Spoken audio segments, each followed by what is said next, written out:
Onubio. La empresa líder de Huelva en medios audiovisuales e informáticos patrocina este espacio.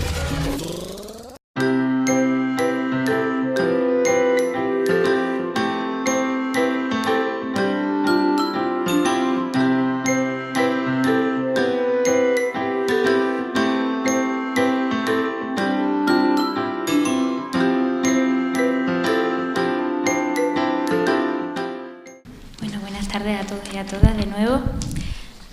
Damos comienzo a la sesión de comunicaciones y tengo el placer también de presentar la primera comunicación de la mano de Joana Miguelena Torrado, titulada Los desahucios en Guipúzcoa, una mirada desde los derechos de la infancia. Un segundo.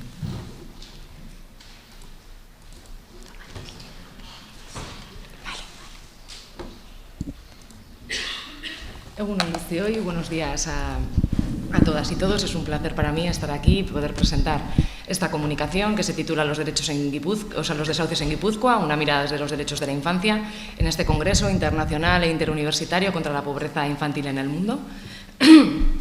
Esta presentación está basada en los resultados de mi trabajo de fin de máster que realicé en esta misma universidad, en el máster de investigación en ámbitos socioeducativos, en el curso escolar de 2013-2014, bajo la dirección de Paulina Vilabalsera. En primer lugar, hablaré un poco sobre la realidad socioeconómica de España y de Euskadi, sobre la cantidad de desahucios que ha habido tanto en España como en Euskadi. Luego haré una aportación, hablaré un poco de la metodología, la recogida de la información y terminaré con los resultados y las conclusiones más significativas del estudio. Respecto a la realidad socioeconómica de España y de Euskadi, el inicio de la crisis financiera en 2007 agravó muchísimo la situación de pobreza y de precariedad de muchísimas familias, tanto españolas como vascas, con ejemplos como el aumento del paro, el empeoramiento de la calidad de vida, las necesidades básicas no cubiertas. UNICEF decía que había más de 2.200.000 niños y niñas debajo del umbral de la pobreza. Save the Children, por su parte, decía que el 38% de las niñas, niños y adolescentes estaban en situación de pobreza y de exclusión social. En Euskadi hablaríamos de un 22,2% de niños, niñas y adolescentes menores de 15 años que no pueden mantener unos niveles mínimos de bienestar. Ejemplo de la crisis también han sido, tanto en los informativos, ¿no? El informativo de las 9, de las 3 y de las 8, o de las 9, el incremento de los desahucios, ¿no? ¿Qué es un desahucio? Se entiende por desahucio la diligencia llevada a cabo en la sección de ejecución de un juicio y que consiste en desalojar a los inquilinos o arrendatarios de un bien inmueble para darlo en posesión del propietario legítimo. Actualmente, cuando una familia tiene una deuda con una entidad financiera y no paga la tercera cuota, el banco puede pedirte la totalidad de la deuda. Esto es, si no podías hacer frente a 1.800 euros, de repente en 3 meses tienes que pagar 150.000, entonces es imposible. Entonces el banco empieza con las diligencias y puede abocar a un desahucio. Respecto a los datos, no hay muchos datos sobre cuántos desahucios hay y mucho menos sobre cuántas niñas, niños y adolescentes están en una situación de desahucio. Datos oficiales están los del Consejo General del Poder Judicial, que decía en el 2013 que había habido, desde el inicio de la crisis, 216.418 desahucios. Una investigación realizada por Ada Colau y Adrià Liamani, de miembros de la plataforma afectados por la hipoteca, dijeron que había 362.776. Y el Banco de España dijo que solo en España en 2013 había habido 49.694 desahucios, o sea, 136 desahucios al día. En Euskadi también ha habido desahucios, nos hemos hecho eco con los medios de comunicación, y la plataforma Afectados dice que ha habido 6.637 desahucios, y de los que en Guipúzcoa serían 1.572. Ante esta situación de emergencia, el Estado español creó una ley, la Ley 1/2013, que daba la posibilidad a unas familias, desde la promulgación de la ley de mayo del 2013, durante 2 años, siempre y cuando cumpliesen X características, no ser desahuciadas, y por otra parte, desde Euskadi se creó el servicio de ayuda al sobreendeudamiento familiar. Los objetivos más bien de esta presentación, no de toda la investigación, sería hacer un acercamiento a conocer la realidad de la infancia en una situación de desahucio, porque muchas veces vemos en los medios de comunicación los desahucios, pero no se escucha a la infancia sobre qué pasa con ella o cómo sufre ella un desahucio. Y luego, en base a esta realidad, realizar una lectura sobre la Convención sobre los Derechos del Niño, porque, como dice el artículo 39.4 de la Constitución, los niños y las niñas gozarán de la protección prevista en los acuerdos internacionales. El Acuerdo Internacional sobre los Derechos del Niño es la Convención de 1989. Esta convención tiene un articulado, unos 54 artículos, en los que no me voy a centrar en todos, pero ni me centré tampoco en la investigación, y sí que puse el foco en algunos derechos que podrían estar vulnerándose muy directamente, que sería el derecho a la no discriminación, al interés superior del niño, el derecho a la vida, supervivencia y desarrollo, el derecho a la unidad familiar, el derecho a ser escuchado, el derecho a recibir ayudas sociales, el derecho a la educación y la educación inclusiva y el derecho al ocio. Para ello, y mediante una metodología cualitativa, se entrevistó a 6 personas que a la vez ofrecieron 3 perspectivas diferentes. Una era la perspectiva familiar, que eran 2 madres y un adolescente, que estas madres a la vez tenían otro hijo y otra hija. O sea, eran testimonios de más o menos 3, un niño y 2 adolescentes. Luego la perspectiva legislativa la ofreció un abogado y una abogada de la plataforma Afectados por la Hipoteca, y una trabajadora social dio la perspectiva más del ámbito de la protección, por el miedo que se tenía de que se pudiese intervenir y separar, o sea, que afectase la unidad familiar. La recogida de información se hizo mediante entrevistas en profundidad y las entrevistas semiestructuradas. Tengo que decir que las familias a las que acudí eran miembros de la plataforma Afectados por la Hipoteca y que estaban en una situación de desahucio por la falta del trabajo. O sea que, bueno, obtuve distintos resultados y conclusiones, pero aquí me voy a centrar en los que son con los derechos y las 2 conclusiones más importantes que creo que saqué de esta investigación. El derecho a la no discriminación. La infancia fue discriminada por una parte por la Ley 1/2013 del Estado español, en la que entre las características que tenía para que una familia no fuese desahuciada en 2 años, solo se contemplaba como familia especialmente vulnerable o colectivo especialmente vulnerable a la infancia que tendría menos de 3 años. O sea, 3 años y un día quedaría en la calle. Por otra parte, la infancia fue discriminada por su círculo de amistades, por los prejuicios que sus compañeras de clase tenían con ellas, que las dejaron solas, además a las 2. Tuvieron que cambiar de círculo de amistades cuando a este nuevo círculo lo denominaron como de mala influencia, y simplemente por ser las primeras personas que se acercaron a ellas. El interés superior del niño. El interés superior del niño se refiere a la consideración primordial en todas las medidas concernientes a los niños que tomen las instituciones públicas o privadas de bienestar social, los tribunales, las autoridades administrativas o los órganos legislativos. En los casos de desahucio, el interés superior del niño brilla por su ausencia, no existe en ningún sitio. O sea, ni las juezas ni los jueces toman decisiones basándose en el interés superior del niño, ni las entidades financieras piensan nunca en ese niño, ni se crean las leyes pensando en la infancia. Y lo que sí que salió en los resultados fue que se echó en falta el Ministerio Fiscal, ¿no? El Ministerio Fiscal, entre una de las funciones que tiene está la de velar por los derechos de la infancia, y en los procedimientos de desahucio nunca vela por el derecho a la infancia. El derecho a la vida, supervivencia y desarrollo. En el momento que empiezan los problemas económicos, las familias empiezan a recortar tanto que hay familias que viven sin luz, sin agua, o incluso niños que cenan 2 aceitunas.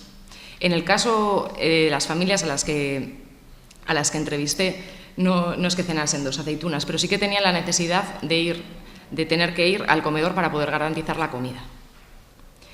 A su vez, muy unido al desarrollo, tanto el niño como las 2 adolescentes tuvieron que asistir a asistencia pedagógica y psicológica. El derecho a la unidad familiar. Quedó latente en todos los testimonios que las madres tenían miedo a que se interviniese por el hecho de perder la casa, porque una familia sin casa puede ser que tenían miedo a que vendría Diputación, le quitase a los hijos y los metiese en algún piso en una familia de acogida o en un piso residencial. En el caso de una de las madres, la médico le tranquilizó y le dijo que no, que simplemente se iba a intervenir siempre y cuando hubiese una negligencia parental o de sus funciones.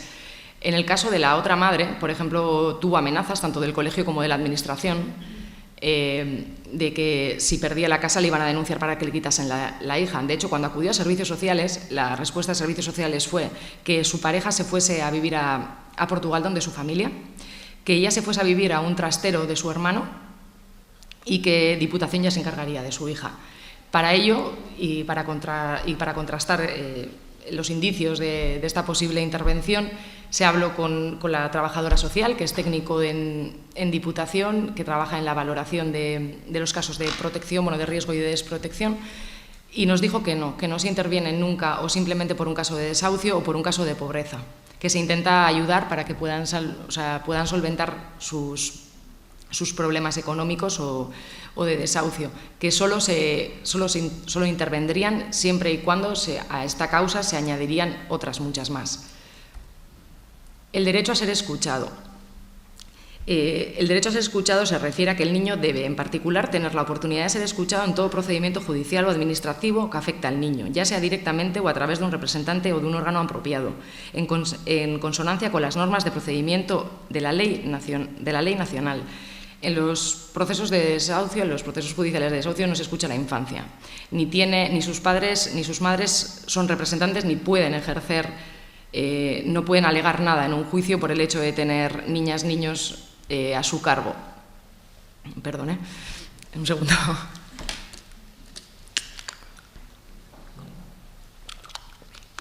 Por tener niñas o niños a su cargo. Ni existen herramientas tampoco jurídicas para ello. El derecho a recibir ayudas sociales. Todas las madres, ante una situación de pobreza, acuden a servicios sociales y con todos sus papeles y les dicen, bueno, van a pedir ayudas. En uno de los casos le dicen que simplemente puede percibir la ayuda de Cáritas. En el caso de la otra madre, puede percibir la ayuda de justicia gratuita y un piso de emergencia social para 2 meses. Las dos familias acudieron a Cáritas. Una iba una vez al mes y la otra iba cada 15 días, en la que los alimentos no cubrían ni la primera semana después de haberlo recibido, y algunos de esos productos estaban caducados, a punto de caducar, por lo que tenían que tirarlos. El derecho a la educación y a la educación inclusiva. Bueno, yo creo que sabemos que el derecho a la educación no es tener educación gratuita hasta los 16 años, también tiene mucho que ver con la adaptabilidad de los colegios para paliar las dificultades que tienen los centros. En uno de los casos, en una de las familias, sí que se ayudó a las familias a pagar las excursiones, el comedor o incluso el material escolar. En el otro caso, no le ayudaron ni para material escolar, ni para las excursiones y tampoco para el comedor. De hecho, la madre tenía que mandar a la hija con un bocadillo y desde el colegio se le dijo bien claro que tampoco podía ir con el bocadillo, porque estaba dentro de los horarios en los que la niña no tenía como el seguro de estar en ese recinto. Además, esa niña recibió un papel, en un folio, con letras azules en la que le ponía o pagas el comedor o no te puedes quedar. El derecho al ocio, si se recorta en el momento que empiezan los problemas económicos y el procedimiento, y la dinámica de impago se recorta en todo. Los niños y las niñas no pueden ir a clases particulares, no tienen clases de inglés, no tienen cromos, no tienen una carpeta, no tienen todo lo que cueste dinero, pero es que las cosas que no cuestan dinero, como para ir al parque o ir al monte, también quedan muy condicionadas por el estado de ánimo, que en este caso las madres denominaban como de depresión, que ellas sufren. Terminando con los derechos, sí que me gustaría mencionar 2 conclusiones que obtuve del trabajo, y una es el efecto dominó. En el momento que empiezan los problemas del impago con la entidad financiera, a la infancia se le oculta, pero la infancia se entera de lo que está sucediendo, y el problema del desahucio afecta a todos y cada uno de los ámbitos en los que la infancia interactúa. Desde el ámbito familiar, porque se incrementan las discusiones verbales e incluso en algún caso físicas. En el ámbito educativo, porque de no suspender ninguna, en un caso de un adolescente empieza a suspender 7, en el caso de la otra hasta el punto de dejar el colegio. En el ámbito relacional se queda sin cuadrilla, tiene que cambiar con otra cuadrilla a otro círculo de amistades. También su comportamiento empieza a aparecer de un modo rebelde, empiezan a, según la madre, meterse en follones, o en el caso de la niña entrevistada, de la adolescente entrevistada, pues le robaba dinero a su madre por la rabia que tenía dentro, ¿no?, de la situación. En el ámbito emocional, también se podría hablar de eso, de que tengan que ir a asistencia pedagógica o jurídica. Y para terminar, la última conclusión es que el problema del desahucio no es que una familia pierda la casa.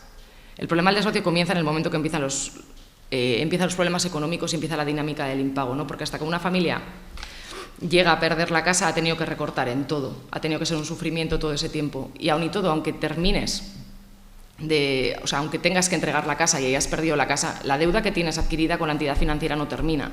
Sigues teniendo una deuda que será de 100.000, 150.000, que no empiezas de cero, empiezas desde menos 150.000.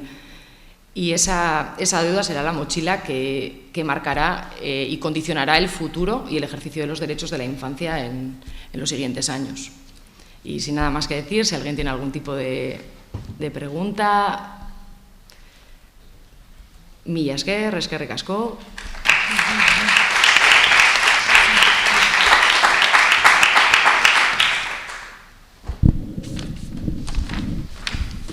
Muchas gracias, Joana, por esa magnífica comunicación que has presentado. Bueno, si a lo largo nos queda otra comunicación, luego ya si queréis, pues hacemos esa ronda de reflexiones, preguntas, alguna observación, así que ir pensando, porque aquí tenéis la oportunidad después de conocer más a fondo las dos investigaciones que se van a presentar. Bueno, en siguiente lugar, presento la comunicación de José Jiménez y Aránzazu Uribe, titulada Interacciones con adolescentes en sus contextos vitales, datos y percepciones. Bueno, egunon, guztioi, gaudenei bentzak, hola, eta eskertzen da hemen egoteaz. Alde batetik ere eskerrak ematea guri eman digutenak aukera hemen egoteko. Nahi dizuegu pixka bat aurkeztea ikerketa baten hasierako datuak, ikerketa oraindik ezin dugu zabaldu nahi dugun guztia, oraindik daudelako datuak esaten diren ikerketa munduan oso freskuak, bale? Orduan, zuek jakiteko, gaur egingo dugun aurkezpena izango dela aurrerapen bat, gero divulgazio fasea sartuko dana, baina izango da hemendik gutxira, baina iruditzen zitzaigun pena bat, olako aukera bat egotea, olako foro bat, eta gu ez parte hartzea zuei komunikatzeko hau, bai hemen zaudetenei eta bai interneten bidez o digital munduan daudenak ikusten, ¿vale? Bueno, buenos días a todos, y lo que quería comentar era que venimos Arantxa y yo, que somos parte de un equipo, de un trío que somos el equipo de investigación, a comentaros una investigación que tiene el título, como aparece en la pantalla, Interacciones adolescentes en sus contextos vitales, datos y percepciones.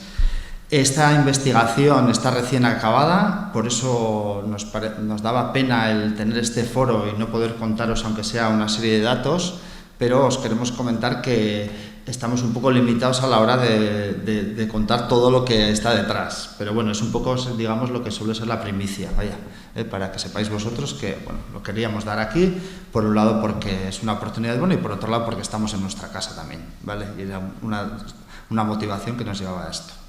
Bueno, sin alargarnos más, os quiero contar, intervendremos Arantxa y yo, os quiero contar dos cosas fundamentales. Por un lado, cómo es el proceso de investigación y por otro lado, cuáles serían los resultados.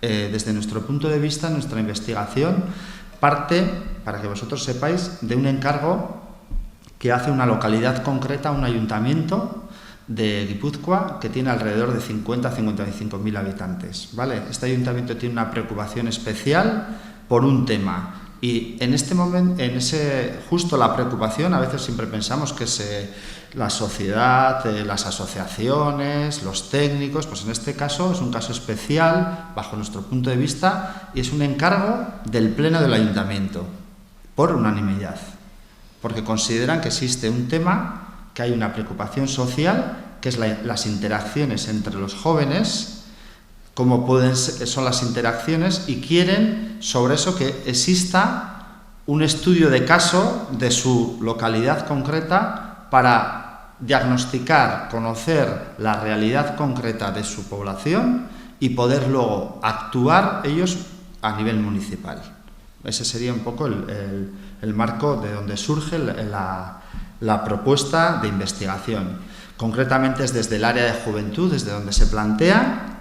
Ante esta propuesta, el equipo de investigación, por el tipo de enfoque que tenemos en investigación más interpretativa, hacemos un primer acercamiento a la realidad, contactamos con técnicos y técnicas de la población, del municipio, hacemos un primer grupo de debate, nos plantean sus primeras preocupaciones, también con los políticos hacemos esa fase y después de ahí es donde trabajamos o damos el nuevo paso, que sería el equipo de investigación, da un paso adelante y plantea cuál es la propuesta de investigación desde su punto de vista, pero una propuesta consensuada con la población.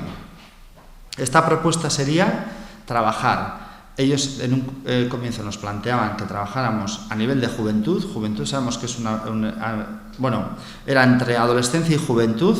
Nosotros nos pareció más interesante acotar el espacio y el foco de las personas que iban a participar y les propusimos que trabajáramos sobre el tema de adolescencia, sobre todo desde nuestro punto de vista socioeducativo, por intentar plantear actuaciones anteriores a la etapa de juventud, como elemento más preventivo con vistas a un futuro. La propuesta de investigación os quiero comentar un poco, porque a veces estas cosas siempre vamos a los resultados, al final. Una buena investigación es si está bien diseñada, si se plantea cómo queremos hacerla y qué es lo que queremos conseguir. Nos encontramos en la situación con una revisión teórica de cuáles las últimas investigaciones que se han dado en el ámbito de interacciones sociales juveniles. Tenemos concretamente, nuestro planteamiento es interacción adolescentes, pero queremos hacer un eje. Es el eje dinámico que existe entre maltrato y convivencia. Porque creemos que bajo nuestro análisis más la revisión teórica que hemos realizado, básicamente hemos partido normalmente de análisis que se centran en el maltrato, en el bullying, en el acoso, le podemos llamar como queramos. Partimos del problema y nuestro planteamiento, bajo nuestro punto de vista como investigadores más educadores sociales, consideramos que debería de cambiar el eje. O sea, el eje se mantiene, pero el eje debería tener dos partes, no solo un foco, sino el foco de la dinámica que existe entre la convivencia y el maltrato. Y es un eje, además, que nosotros hemos llegado a la conclusión de que es un eje dinámico. Consideramos que no se puede pensar que ese eje una persona es o maltratador o es víctima. Es un eje dinámico, donde eso se mueve con relación a las diferentes condiciones y los diferentes entornos donde estamos trabajando. Entonces, el siguiente paso era, si tenemos el eje y sabemos qué es lo que queremos interpretar, medir, como luego os comentaré por el tipo de metodología empleada, tenemos que ver que eso no se realiza solo en un contexto, sino nosotros consideramos que los adolescentes tienen 4 contextos vitales fundamentales dentro de su vida, ¿no? Que serían la familia, la escuela, el ocio y el digital. Y entonces la consideración de que los 4 contextos nos pueden aportar información sobre cuál es la situación sobre este tipo de problema o sobre este tipo de competencia que tenemos que conseguir, que es convivir. Ese sería nuestro objeto de investigación. El diseño metodológico yo creo que ya he avanzado, ¿vale? Así, muy bien. Ya he avanzado y entonces nos planteamos un objetivo general que tiene como 2 partes. Uno sería analizar cuál es la percepción de las personas adolescentes sobre sus propias interacciones.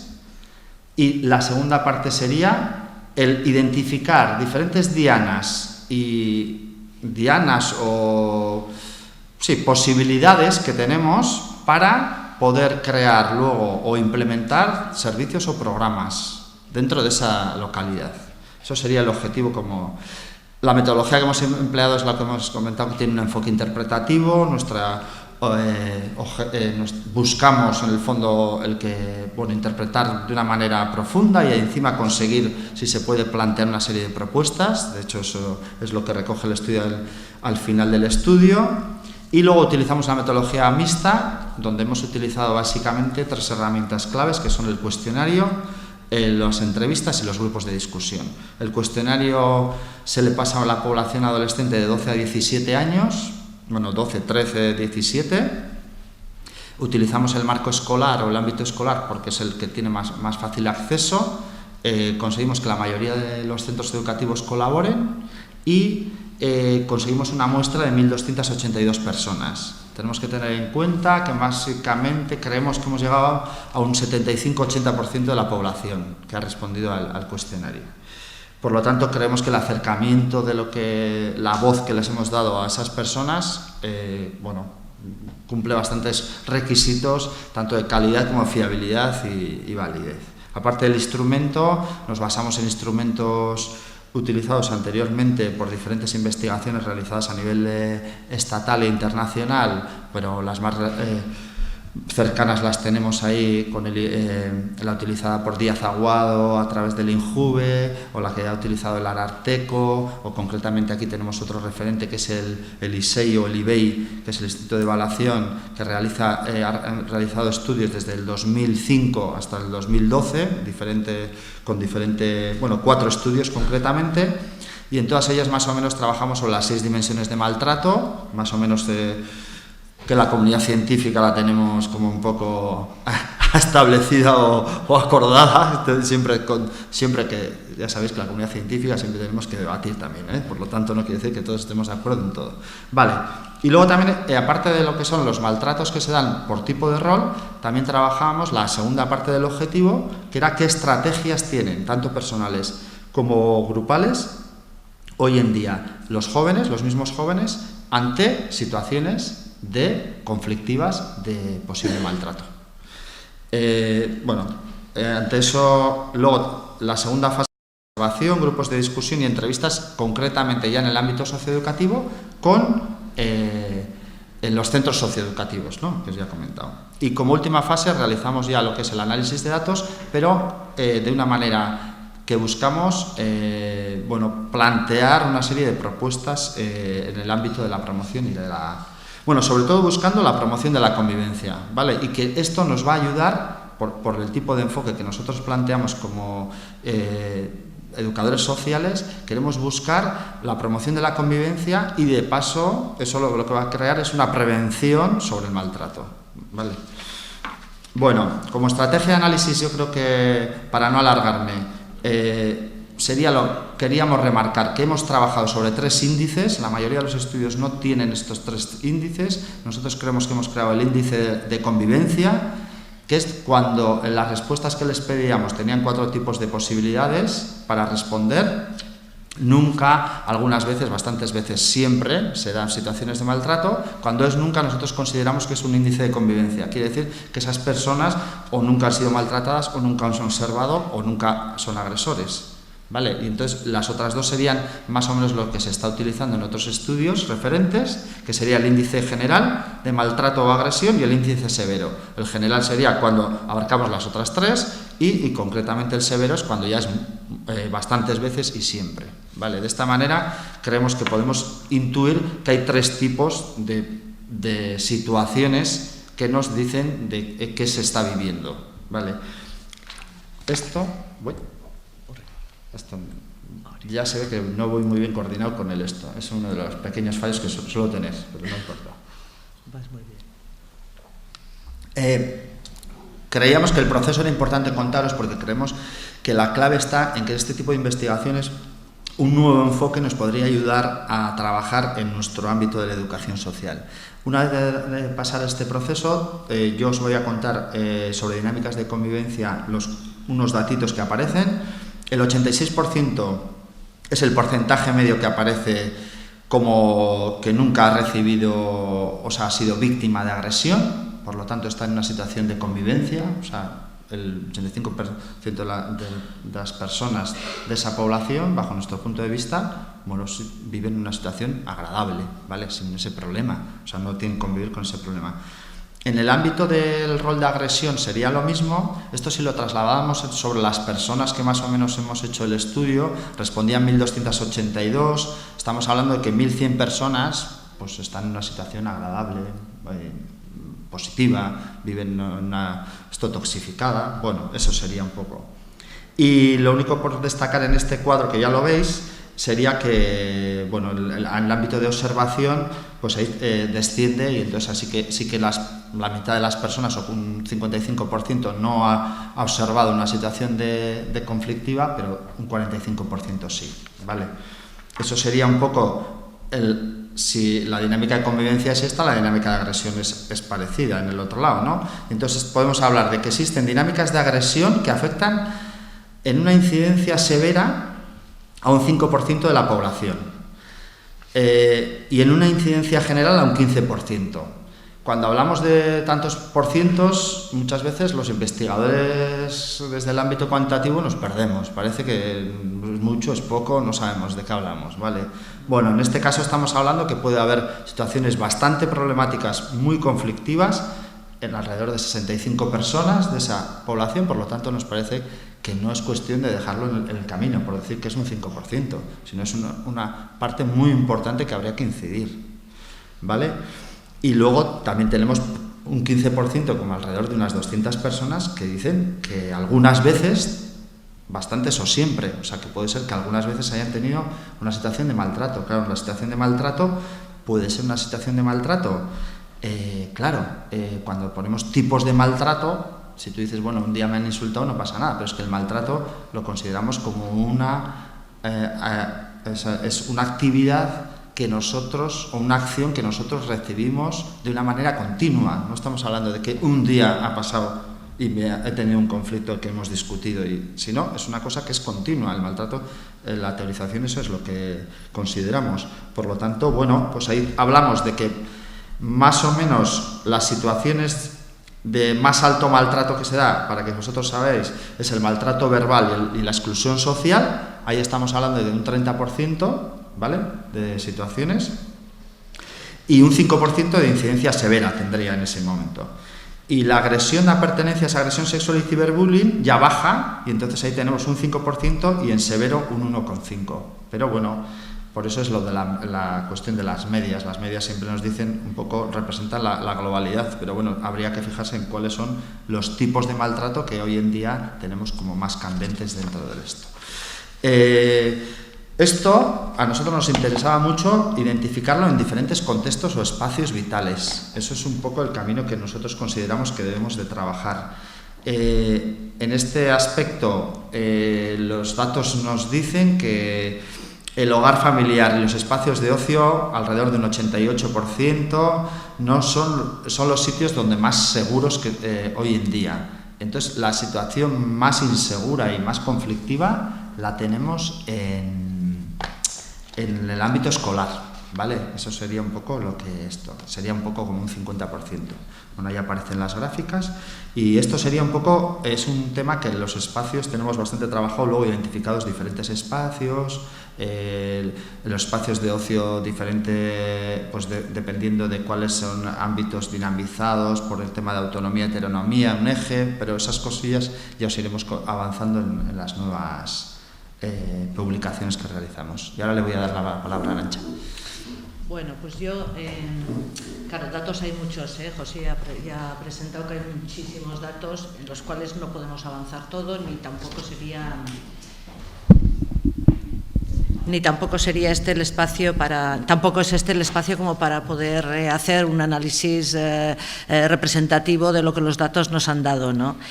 Simplemente yo creo que por hoy, para esta comunicación, habíamos pensado, bueno, hablamos de los contextos, que es importante, y hablamos de otra cosa que queda un poquito más en el aire, y en el aire nos referiríamos al contexto digital, ¿vale? Están apareciendo constantemente, o bastante frecuentemente van apareciendo datos de otros informes, otros estudios. Recientemente se ha publicado uno, el de Save the Children, ¿verdad?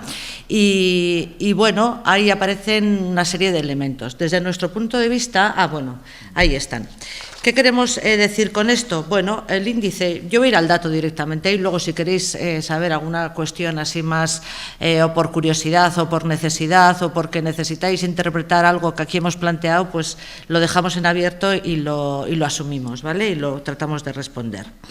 El índice de convivencia o el grado de convivencia respecto a lo que se podría pensar en relación a esto que llamamos el contexto digital o ciberbullying o ciberacoso, en este municipio que hemos estudiado es del 94% prácticamente, el 93,6% nunca han recibido ningún tipo de exclusión, de falta, de recibir mensajes que sean peyorativos o que traten de coaccionar a la persona.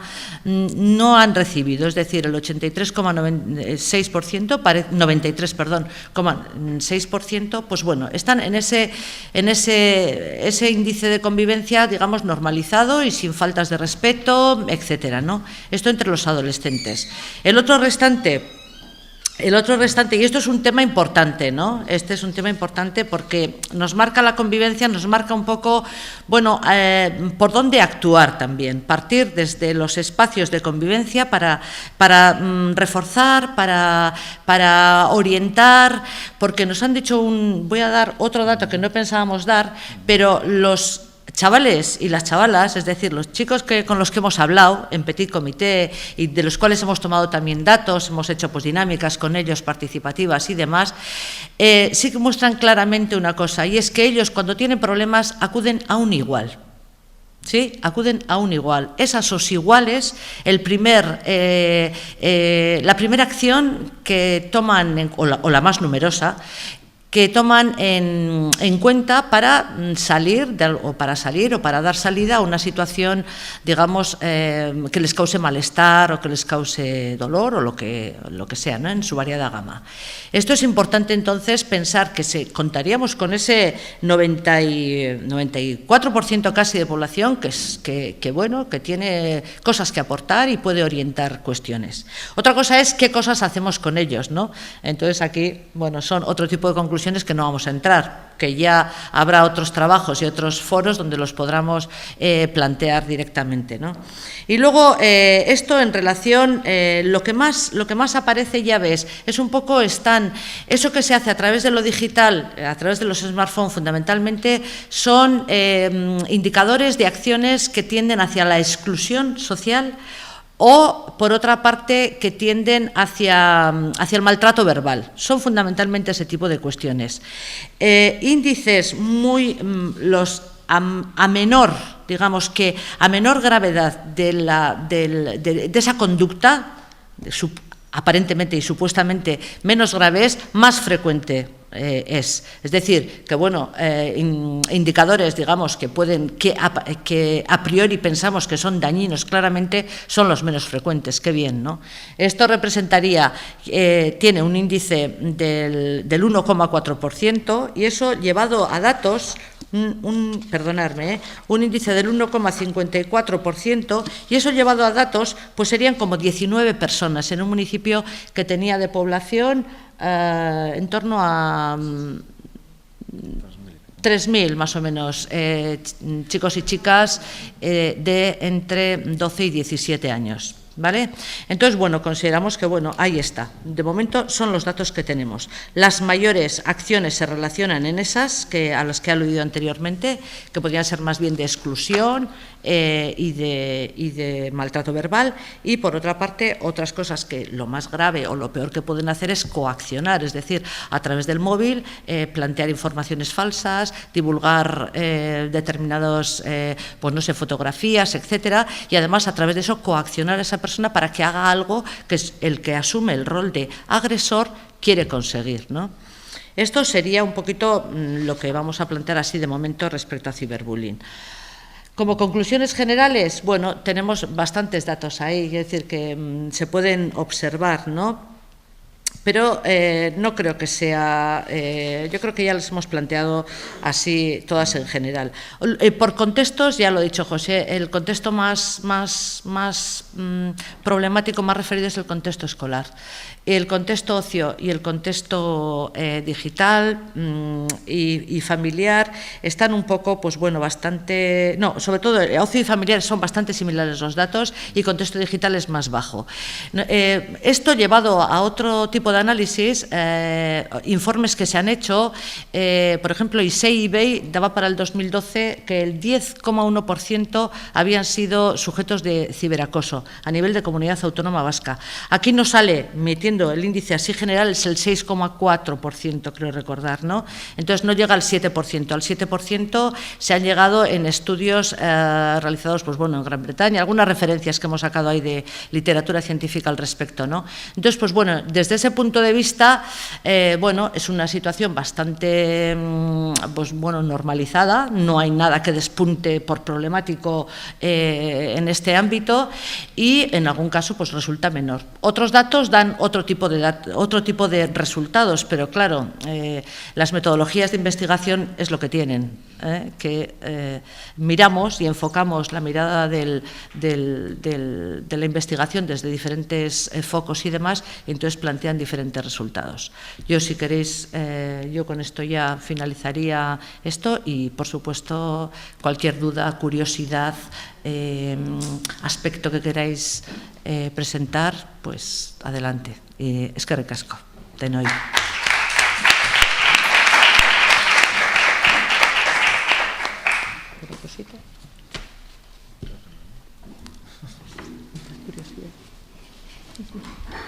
¿Alguna curiosidad o pregunta?